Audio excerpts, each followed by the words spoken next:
like it'd be cool to go more in depth. Sure. I think there's definitely a lot more to It's probably pull apart from the stories that probably you a little told. more to dig up. I'm Yeah. sure. Yeah.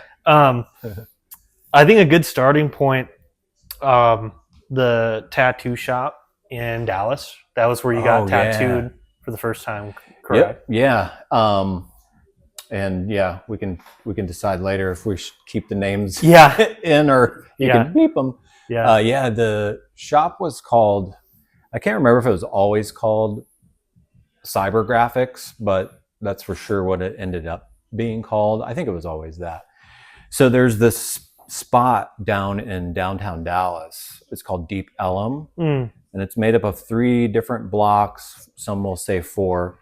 Elm Street, Main Street, Commerce, not necessarily in that order, but it would just be back in at least the 90s when I was hanging out down there, full of just like music venues, clubs, bars, tattoo shops, and just, so you'd walk down each street and you could hear like 5 different bands playing and just all these different bars and stuff. So that to kind of put the setting or paint the setting, that's where the shop was. And so I'd go there on the weekends when I hung out with my dad, and that's where we'd go. And I loved it because I was so immersed in like music culture, and it was just like this gritty kind of alternative like environment, completely different from where I was living, which was way out in the country of a town of like 1,200 people. So I loved it.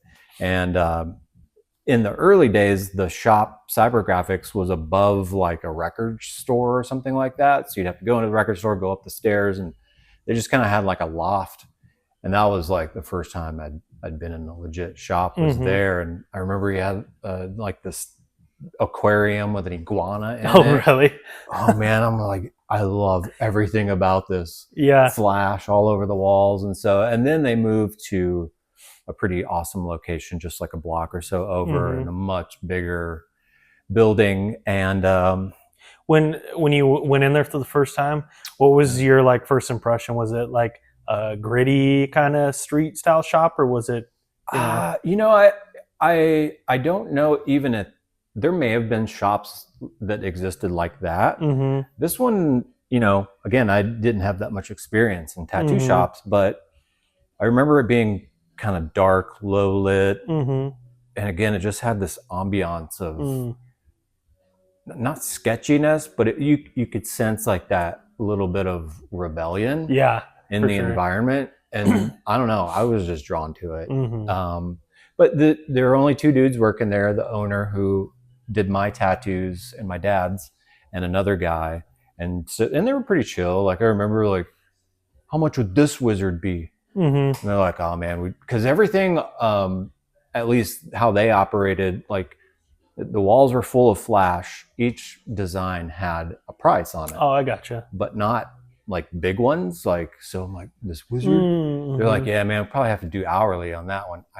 I don't even know why I was asking. I wasn't going to get a tattoo, but it's probably curious. Super curious. Taking it all in. Yeah. And so, so they were friendly, nice and friendly. And even though they looked gnarly and kind of intimidating, I guess, I thought it was really cool. Like I'm some stupid little kid, like, it's probably 12, 13, 14 when I started hanging out in these places, and they were all super welcoming of me. And I thought that was pretty cool. That's cool. I even just like in the past 10 years have gotten tattooed where people are just like assholes. You walk in and they're like, dude, just like, get out of here, get your money and get out of here. Right. Yeah. Or you walk in and it's just like, anybody going to say hello to me? Yeah. Everybody stares at you. Yeah. Like, I'm sorry. I came into this place, but no, so it was totally not like that. It was super, super cool. And then, that's the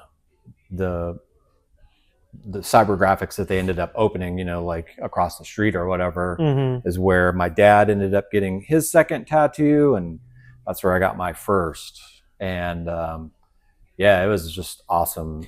And that's the tribal one on your cap? Yeah, so that was his style too, it seemed like. And that's why I can't remember, like from the first episode, if it was called Biomech back then or Cybermech. But it was so interesting because I'm like, yeah, I want a tribal piece. Actually, I went in there.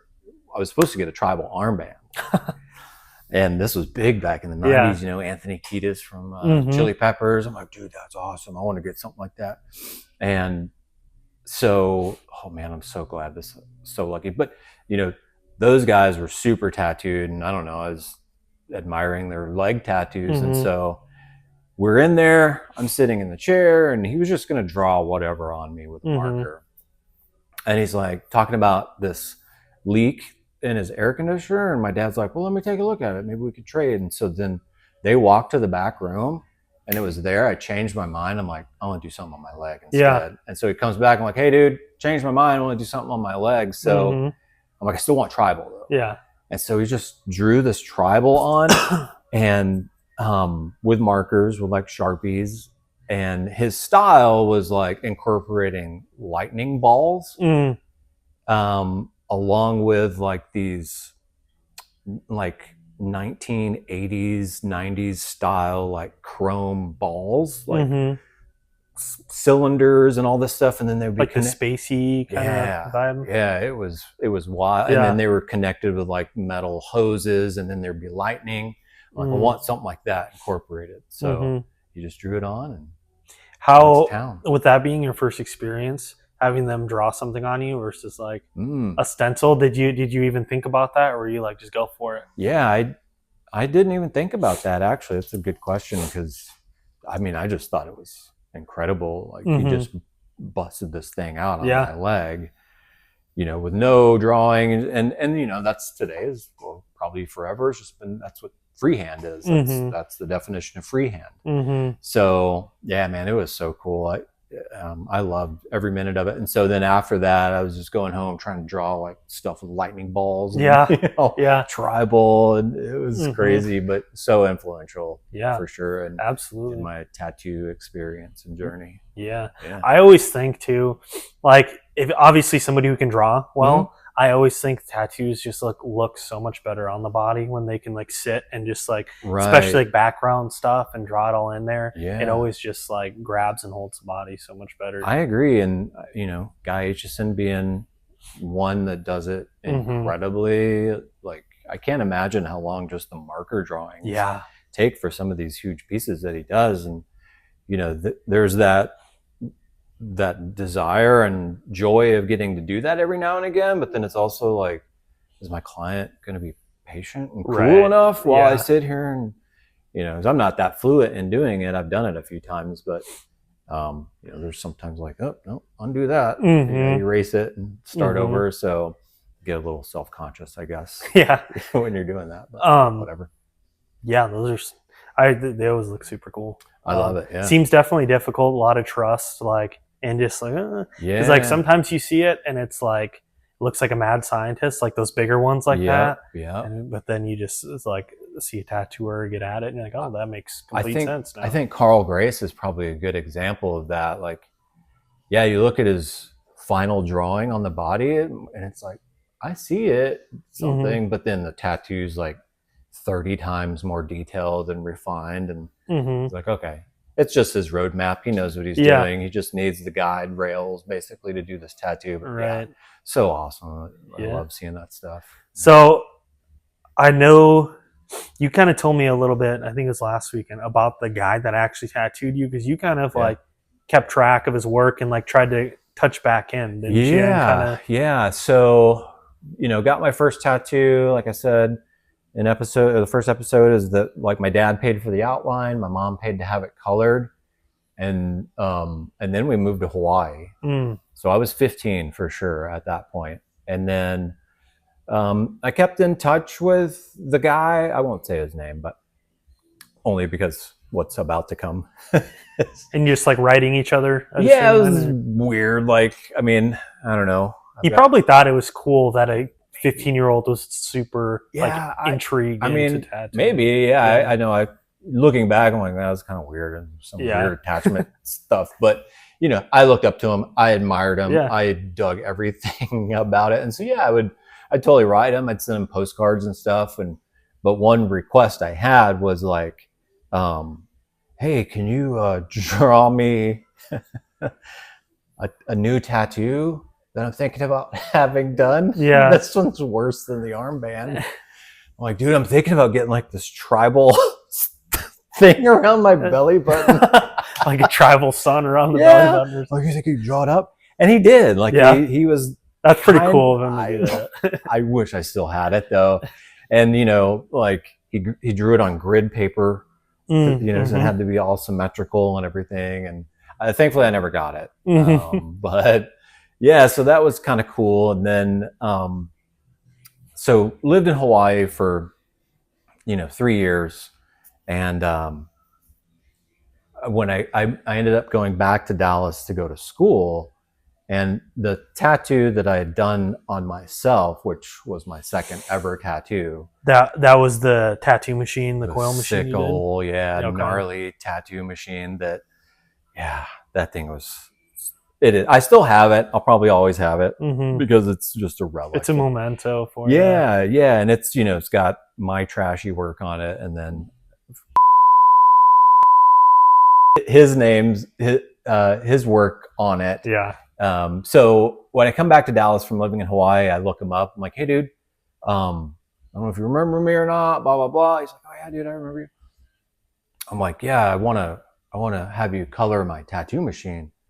I'm like, how much do you think that would cost? He's like, I don't know, like a couple $100. Okay, cool. And so we scheduled the appointment, and then I was working at this like coffee dessert shop, and like just down the street from the tattoo shop when I had moved back to Dallas. And I was stoked. Like I had my buddy, I was like, yeah, dude, I'm getting tattooed after work tonight. You know, got off like 9 or something. And then all excited, go to the shop, and I'm like, is he here? And they're like, no, man, he hadn't been here all day. Yeah. I'm like, well, I'm supposed to get tattooed by him. I'm like, yeah, dude, I don't know. They're like, you can call him if you want. And so I called him, like, hey, dude, it's CM, you're, you know, gonna do my tattoo, color my tattoo tonight. And he's like, how much are you looking to spend again? I'm like, I don't know. You said $200. He's like, all right, I'll be down there in a minute. So he pulls up in a cab, like a taxi, and I'm like, what in the hell is going on? And he was not the same person that I had seen 3 years prior. Like you could tell, like, the tattoo lifestyle that you can sometimes go down got a hold of him hard. Like he was balding and had like long stringy hair and he just looked terrible. And I'm like, okay, I hope this is the same tattooer at least. But, so we get back to the booth, and he's like, okay, you know, put your leg up. And so he's like, yeah, man, I'm not too sure what a lot of this stuff is, but I'll do my best. Yeah. I'm like, yeah, dude, just do your thing. And so he starts coloring, and then it was weird because in his booth, it was a separate room in the back of the shop. And it was almost like he had these like his buddies hanging out. It was like a hangout. And I thought that was kind of weird. And there was people hanging out there at the time? Yeah, in the booth while I was getting tattooed. And they had like a pinball machine. So they're just like giving it hell. And this dude just profusely sweating.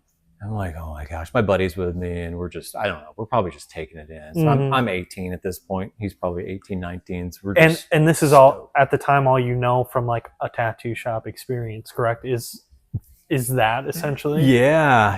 You know, it was the same shop that I got tattooed in when I was 15, but things had definitely changed. The shop was the same, but there was a vibe that was totally different.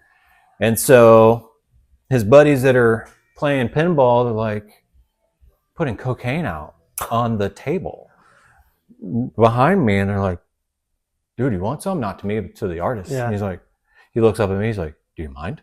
I'm like, no, dude, just don't mess up. Right.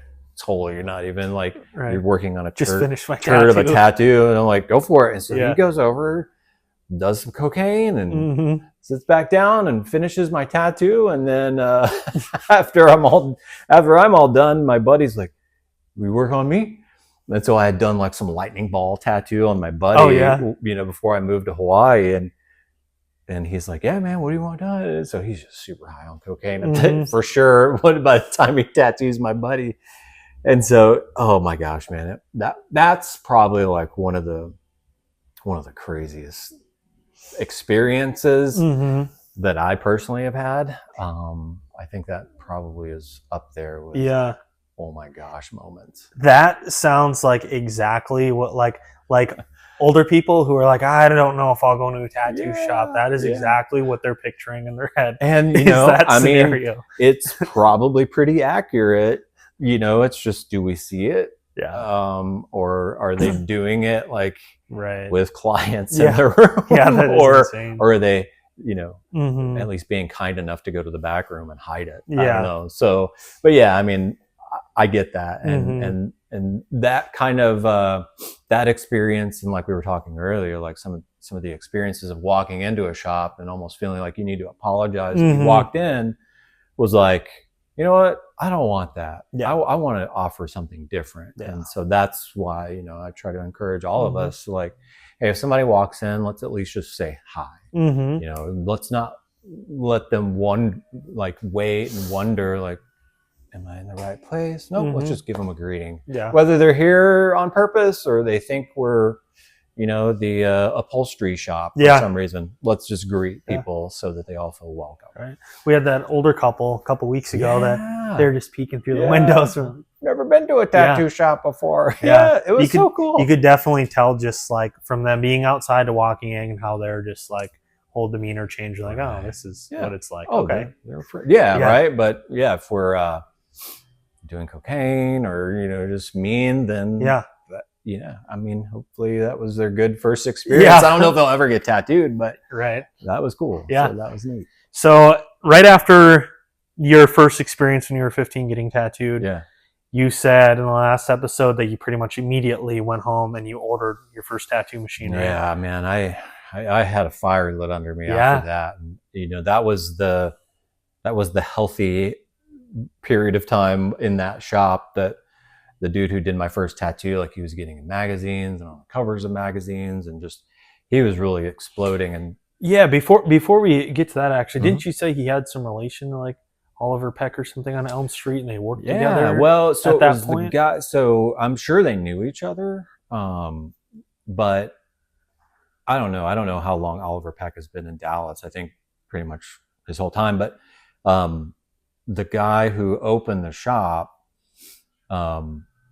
he was in partnership with this other dude, and that dude is the guy who's working, or at least last time I checked, did work with Oliver Peck at Elm Street Tattoo. And man, I can't remember how long ago this was, but I just kind of looked him up online, and I was just trying to find guest spots down in Texas, where I'm from, to go tattoo my family and friends. And get a little vacation. And so I'm like, I'll just try emailing these guys. They're a legit shop, you know, good. And I recognized the dude's name. And then when I saw his picture, I'm like, oh my gosh, that's totally that guy. Yeah. Not the dude who did my tattoo. I don't want to say his name either because I just don't want to incriminate him. But I hit him up. I'm like, I emailed him. I'm like, hey, I got tattooed by so-and-so way back in 90, whatever. Do you guys do guest spots? He's like, yeah, you know, feel free to come guest spot. Just make sure you've got clients. No promises. And I never went because I always back out on things like that for some reason. But and it's a big commitment to go all the way down there, and if you don't have anything lined up, it's like, am I going to lose much money? Well, and then too is like, man, I'm walking into like a dojo of, you know, master tattooers, and who am I? Will they just eat me alive? Yeah, you know, maybe, but that's part of it too. I think that that kind of comes along with the territory. So that was a wild, like, oh my gosh, Oliver Peck, what? He owns that shop? Oh my gosh, a weird connection. Just how all the ties connect each other. So crazy. So cool. Wild. But anyways, I just remembered you saying that. So it'd be cool to bring up. But back to your first machine. Yep. So you went home, you ordered this machine out of the back of the magazine. You said it took like 5 weeks, right? Something like I mean, you know, always when you ordered something that you had to like clip out an order form, whether it be from like a toy box or a cereal box or a tattoo magazine, it would always say like estimated 6 to 8 weeks for shipping. So I was like, okay. So yeah, not only that, but then I had to like mail in the order form. Yeah. So however long that took. And I want to say the company that I ordered from was called Superior Tattoo Equipment. Okay. I know that company has existed. I tried to look them up recently to see if I could find my old tattoo kit, but they don't exist anymore. They were from Phoenix. Okay. And so, yeah, anyhow, I get the kit. It comes with like this small little rectangle black and silver power supply. It's got a toggle switch, like a switch, and then a knob. I'm like, I don't know. Does it have anything on the display? Nothing. And a red light. Okay. To show you that it's on, which was awesome. 2 machines. They were like made out. They were an aluminum frame machine. I remember. I want to say they were almost like a Jonesy style machine. And they had all these holes drilled in the side of the frame, probably to make it lighter. I think is the reason that they would do that. And man, I think I remember too. Like it came with needles, and I want to say the needles, which is funny because the interview that Joe Capobianco did with Timmy B, he was talking about, yeah, man, the needles would have like this little wax sleeve over the tip of them. I'm like, I swear that kit had those. And so yeah, you just take them off and okay, we'll tattoo. And then yeah, it had like brown, blue, green, yellow. Kind of just like a traditional color 6, 8 colors. Okay. And probably black, obviously. Maybe white, I don't know. And a foot supply, clip cord, and that was it. And it was like have fun. Maybe some like ink caps, perhaps. And I think, I don't know, maybe that one came with like the little ink cap holder at the time. So yeah, man, it was like super stripped down, super basic. And yeah, I had no idea what I was doing. So just plug it in, turn it on, and just go. And with that machine, that's where you did your first one, was with that machine on your leg? Yeah. Right. Again, it came with 2 machines, a liner and a shader. And I don't know that I even knew the difference. Even at that time, or especially that time. So it was just like, well, and maybe they were both set up the same. I don't really remember. But yeah, I don't remember the size lining needle it came with, but I do know for a fact it came with a 6 flat. So flats were kind of the thing that transitioned from like round shaders, that's what everybody filled in all the stuff with, to like 6 flat. And now there's mags. You don't find flats anymore. But a flat was just so terrible. Like it was like a razor blade, a tiny razor blade. So there are 4 flats and then 6 flats, and I don't remember how big but it was just an awful needle to tattoo with. And that was kind of it. So when you did that tattoo how many tattoos did you have on your belt before you did that? That's a pretty big tattoo. I know. I'd only done the small heart on my mom's ankle, and that was it. Oh, so this is literally like you're still super green. Yep. Did you even like with the voltage and anything? Did you mess around, or were you crank that thing on? I didn't know what to mess around with. I suppose. These days it's like you can hear when a machine's in the sweet spot, or when it's too fast, or when it's too slow. I had no idea what any of that sounded like. It was just like, it's buzzing, so that means it's working. It's good to go. And yeah, I mean, I suppose I'm pretty stoked that I didn't scar myself or anything. But honestly, for like being that like your first tattoo, or it looks pretty good. I mean, half of it you can tell what it is. It's that other half where I know for a fact that, and let's just talk about how the stencils were made back then. Yeah. I remember, and this is because I learned from by watching the other artists that did my tattoo, because I'd still go down there on my own and just hang out, and he would let me watch. Oh, cool. Just whatever. So I think they were called hectograph pencils, but it was like this pencil with the lead was like the stencil transfer. And so any design that you were drawing, whether it was flash or whatever, you had to think like, okay, if I want it to go on the body this way, then I got to trace it this way, so that when I put it on the body, so you trace out this whole thing in this terrible pencil. Mm-hmm. And this is what the dude would do, and I watched him do this.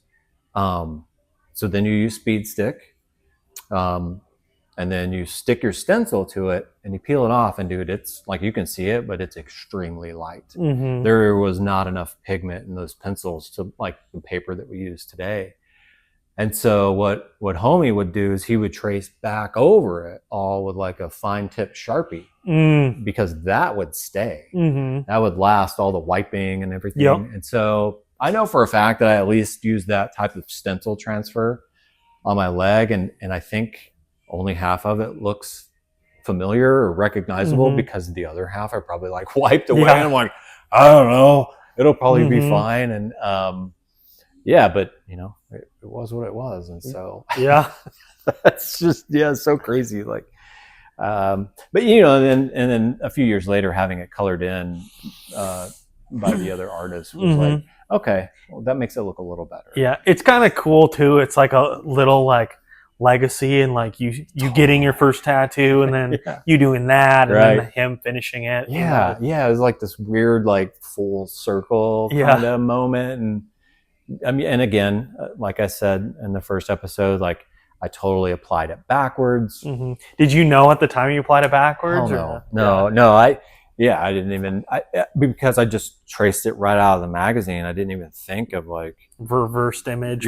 Something facing forward with the body or anything. So I just, no, man, I was just jacked. I just wanted a tattoo. Mm-hmm. So that's what I did. I don't know why I didn't choose something smaller to practice on myself. It's just like the false confidence. You see it like, this badass, I can do this. Heck yeah, man.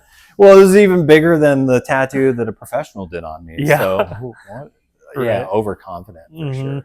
And I think at least like for me in like those moments, it's like I didn't really think about that. Sure. I was just like, okay, this big and this big, or it's the same thing. Well, it's got to be better practice if it's this big. Yeah, you know, it's going to be easier because it's not all jammed together. That was my thinking too, and man, was I wrong? Yeah, like, totally. Mm-hmm. It's like, geez, I got just wrecked those big tattoos. So yeah, it's a lot to consume, and kind of halfway through, you're like, man, my leg kind of hurts. I'm not really as focused as I was when I started. Right. So yeah, it's a bizarre feeling tattooing yourself as well. It's like, this hurts. I want to be done. Yeah. But like, you got to finish it. You're the one inflicting and accepting the pain. So yeah, it's totally a weird mind trip for sure. So time goes by. I know you said in the first episode, you like sold your machine to some sketchy dudes or something. This was in Hawaii. Hawaii. Yeah. And then time went by. You and your wife are together, and you decide to get back into tattooing. Yeah. Correct? So I had my two awesome tattoos. One was literally awesome. The other one was the one I did. And then at that time, my wife only had one tattoo, and we wanted more tattoos. And I'm like, I used to do it, and I'd still tinkered with drawing from like just all my life, especially after being a teenager. As we all know, once you're a teen, everything goes out the window, and you just try to find all these new experiences. So I didn't draw as much, but and so then ordered a Huck Spalding tattoo kit from the internet, and very much the same situation as before, where except now there were all these options. Like, do I choose the value kit or the professional kit? None of it was ever professional, but I probably chose like the cheapest one. So I didn't want the t-shirt that came with the other kit. I'm like, I'm not gonna wear that. It says tattoo artist. That's cheesy. So I ordered this other kit, and same thing, pretty much almost the same setup too, except the frames of the machines were like chrome plated, or I don't know if it was real chrome, but so they were shiny. It came with tubes and needles and everything, small bottles of tattoo ink.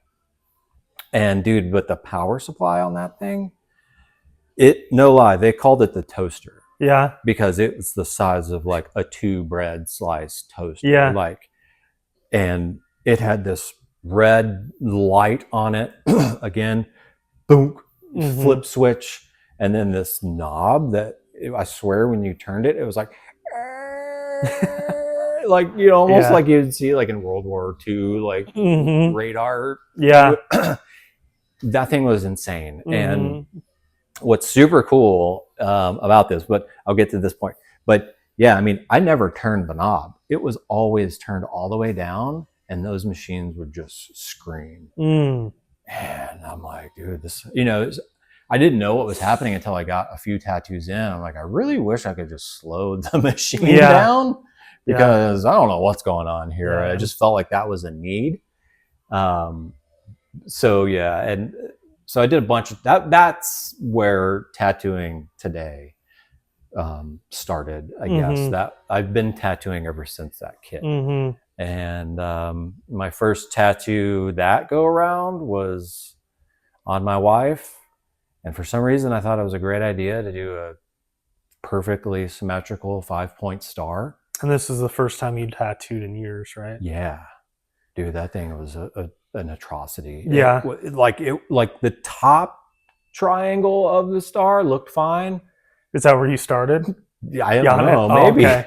But it was on her wrist, and then the rest was just like, oh man. And then I tried coloring it in with this peach color that came with the kit, and that was terrible. And I remember, a lot of those early tattoos, again, I had no guidance, which is fine. But I was always thinking like, well, maybe it'll look better when it heals. Yeah. The lines aren't going to just adjust and fix themselves. So I was just like, I've always been hard on myself, even from this. Like, I can see that this sucks, but I hope it doesn't somehow magically after it heals. And oftentimes it would get worse as it healed, because stuff would fall out, or And then I had the grand idea of covering it up. Yeah. What was the time? I don't remember that. I mean, I was probably just looking at it so much. I'm like, this is terrible. Yeah. And so we gotta do something about it. Yeah. And so I covered it up with this. I don't even know how I did the stencil, but it was this terrible tribal piece, of which the base was a star, kind of, and then it like went. It was like this big on the arm.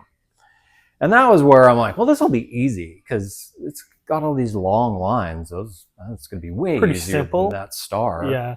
Nah, dude, it killed me. And I tried filling it in, and I remember that one too. I'm like, it's not as black as I think it should be. Maybe it'll heal blacker. I don't know. And yeah, so terrible. So that tattoo has since been lasered and covered up by an awesome colleague of mine. So her arm is way better looking than it was. She does still have some of my extremely early work on her, and yeah, I'm like, we got to do something about that stuff. Like, so what was her reaction to the tattoos? Was she just like, it's okay? Yeah, well, I love it. I like it. And I'm like, you're lying. You're almost in tears looking at it. Yeah, I'm like, oh, why do you like this? Like, what is there to like about it? And yeah. So, I don't know. It's probably the obligation of the spouse, but she's never been like, yeah, I don't like that one. So maybe that day will come. Yeah, we'll see.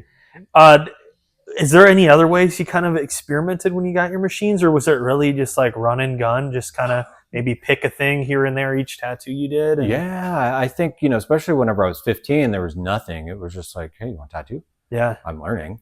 And everyone will, like, it's surprising how many people are like, yeah, dude, how bad can it really get? And then the second go around, that's when they started coming out with practice skin.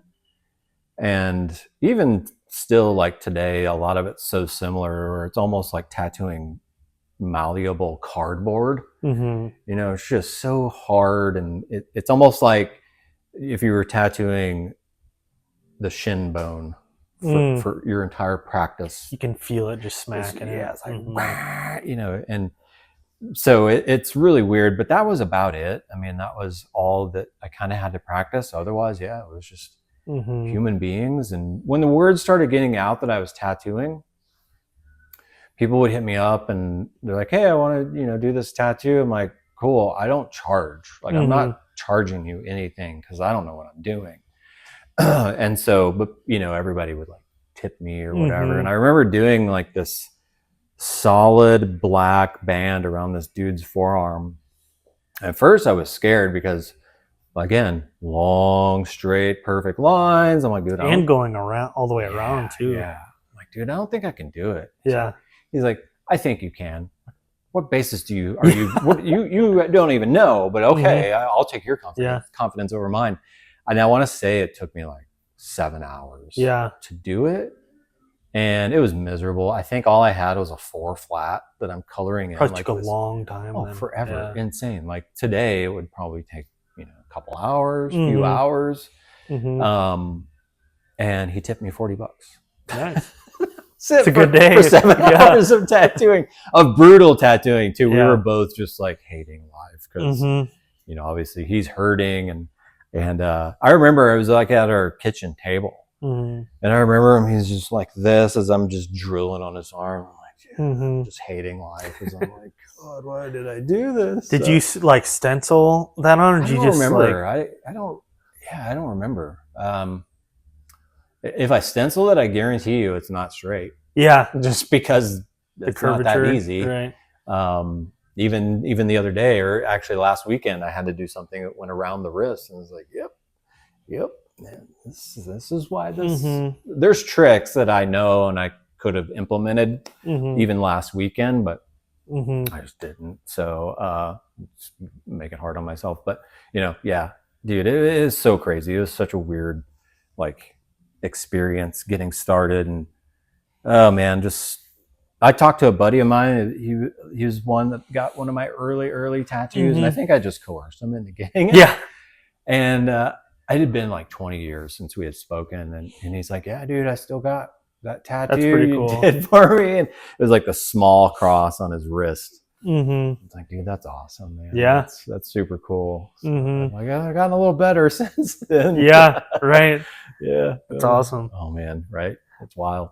One other thing that we didn't like get super into depth in was the shop in Aiken that you worked at. So, because I know One Life, you said you really started to kind of develop. And that was where, I consider One Life being like, although I had tattooed all this time before, and even in a couple of shops, I consider One Life was where I started. And so, there's a little bit of history before that didn't quite dive into. And so, was tattooing, this was with the Huck Spalding internet kit, tattooing out of our apartment. I literally had done tattoos like in our kitchen while my wife was cooking. I did tattoos in our bathroom. So at that point, I'm like, okay, I got to do something better. And so that's when I just started hitting up people that I knew who worked in shops. I only knew like one dude at that time. And so I worked there for just a really, really short stint. Like it was in the back of a cafe, and I'd go there kind of on weekends and stuff like that. Whatever. So again, though, I had a full-time job still with this medical supply company, of which that's kind of where you were referred to me from the previous owners of that, my old bosses. And so that job consisted of me having to just drive all over parts of like central Minnesota. And so one time I'm driving through the tiny town of Aiken, Minnesota, and I stop at their one stoplight, and I look over, and there's this tattoo shop. Oh, really? And I'm like, whoa. But what freaked me out even more was what its name was, and that was Skin Deep Tattoo. I'm like, well, I know that name. And then it had like this kind of Polynesian tribal on the sign, and the sign was like hand painted on like plywood. I'm like, oh my gosh. So rewind back to when I moved to Hawaii. Again, I had taken my tattoo kit over there a little bit. So I was doing some tattoos on people. And there was like, at the time, I lived on Maui. At the time, I think there were only 2 tattoo shops on the whole island. Oh, wow. And one of them was called Skin Deep.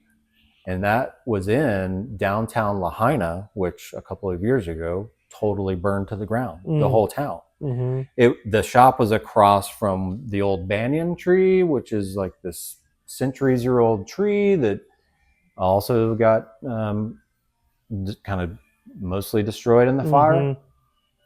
And their shop was like, I think I remember it was like upstairs in a building. So long story short, my brother, he had moved to Hawaii like a couple years before us. He got tattooed at Skin Deep. Okay.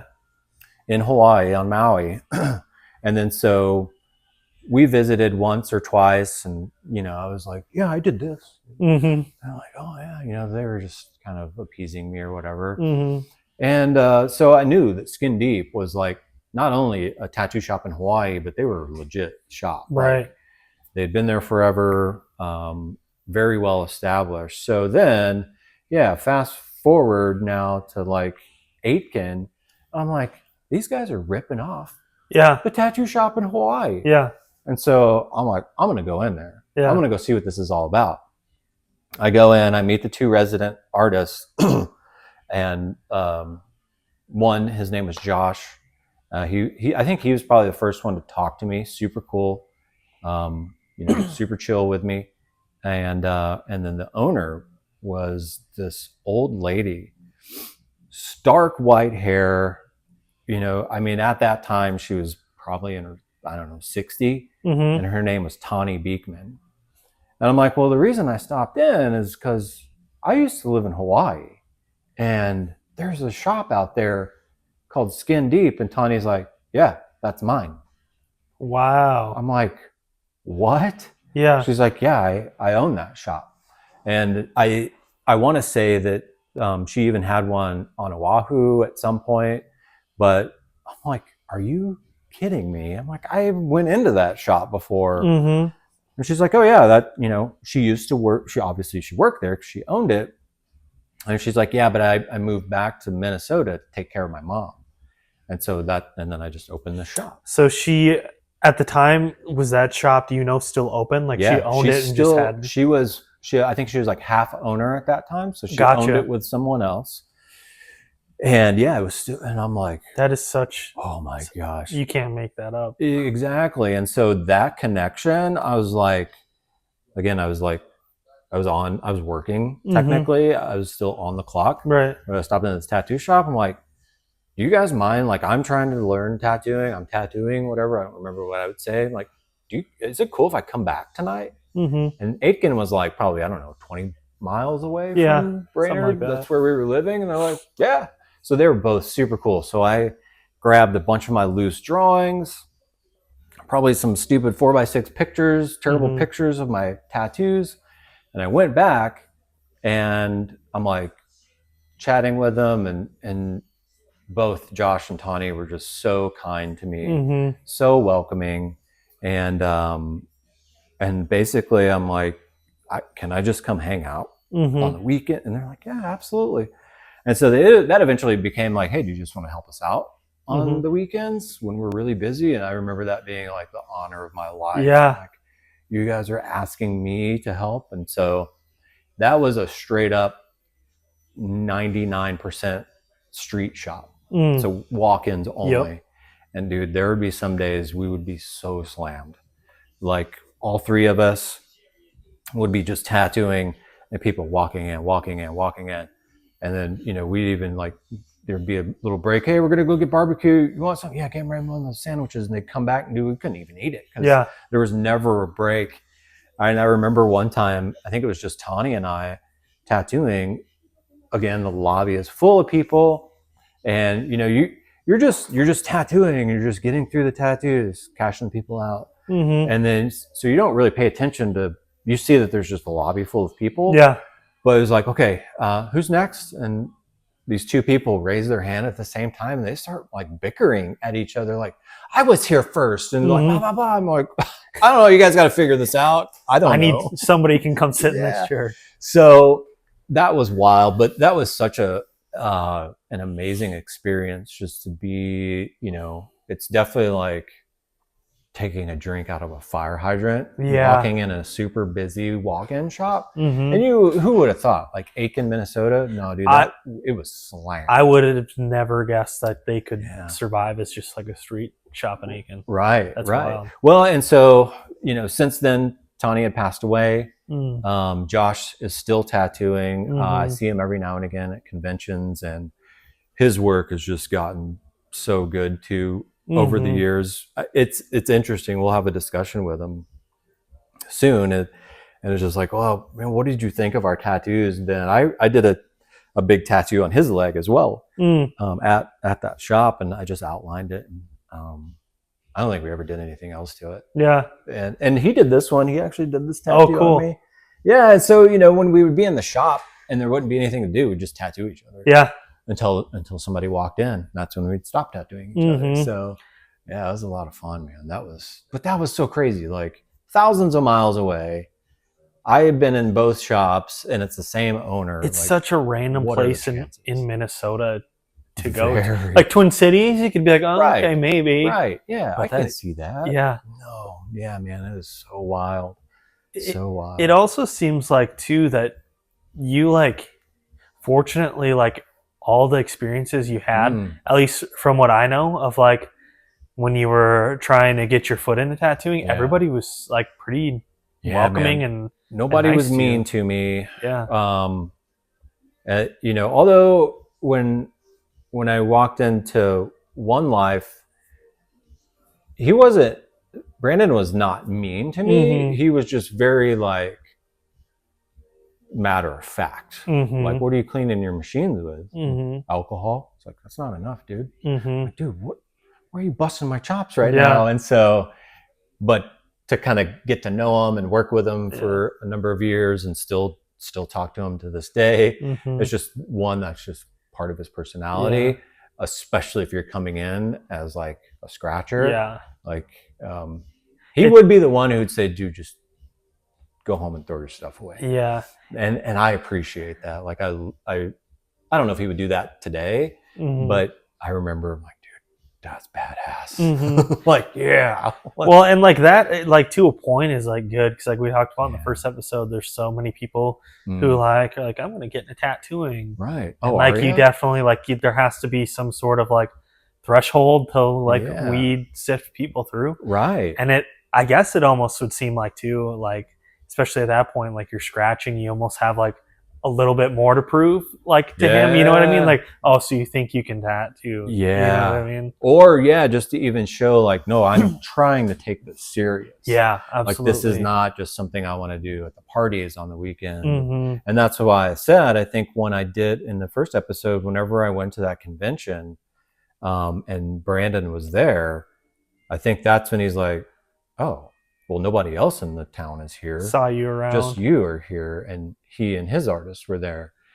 And so I think that said something. And I wasn't trying to prove anything. I was like, I just want to go and experience this tattoo convention. And, that's where I actually got to see a bunch of legit good tattooers under one roof. And I remember just feeling checked, who am I? I got a long way to go because they're all badasses, and I want to be here with them. Yeah. So, sure enough, many years later, right? Not even many years, short years later, I was there with all of them. So it was super awesome, man. I love my journey. I think it's cool. I think it's, and the cool thing about it, I think too, is I'm passing on the torch to others. Is I can remember it. Yeah. It's not so far away from me to know what it's like to work a 9-to-5 job, actually a 7:30 to 4:30 job, and then go tattoo, and build a career on the side. I remember what that struggle was like, doing that 6 days a week and only having Sunday off. I know it. Yeah. And so I'm grateful to be able to have done that, been down that path to help others. You don't get discouraged. Yeah. Know where you're at. Right. Here's what's next. Here's what you can expect. We might have to pivot this way. Come on, we keep going. And so that's why I love my journey. Yeah. And I think that's also why I'm kind of passionate about sharing it with people who are serious to learn it. Right. So that's where I'm kind of at in my tattoo career. Is I want to give back now. Yeah. I want to try to leave a legacy. Yeah. So absolutely. Yeah. It's kind of a fun question. Okay. What if, let's say, you never got your second tattoo machine, and you just went into some other career, what do you think you would have could see yourself in, I guess? Man, that is a crazy question. Like your whole life would be completely different, obviously. Yeah. You know what's interesting actually about that is it came to a crossroads after I got this tattoo kit where I was like super interested in joining the military.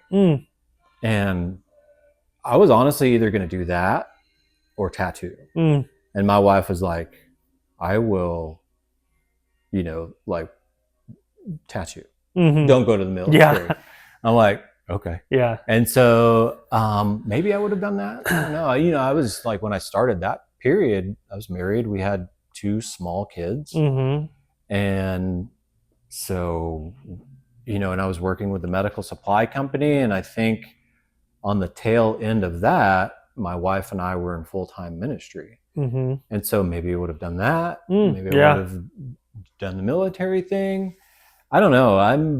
I am so grateful though that I chose this, but yeah, because I've done and tried everything. Medical supply. I worked at a steel shop. I worked at Menards. I worked in the hotel industry, audio-visual industry, coffee shop, farm. Like, I don't know what else there is to do. I'm sure there's a lot of things, but so I don't know, man. And so I think it took a minute, and that was my only regret in tattooing, is that I didn't get to figure it out sooner or start it sooner. Because again, man, I did so many different things. I just kind of meandered until something stuck, and that was tattooing. And yeah, I mean, I'm pushing close to 20 years now. I've never done anything that long other than be married. So it's crazy. Like, and I still love doing it. Yeah. So that's what's wild. Sounds like everything worked exactly as thankfully. I'm very grateful, fortunate. So yeah, I'm not hating it. Yeah. Cool. Well, that kind of brings us up to a good stopping point here. Sounds good. Yeah. Second one done. Yeah. Second one down. Shoot another one this weekend. Heck yeah. Keep on rolling. Do it. Heck yeah. Love it. Cool. Thanks, buddy. Yeah. Thank you.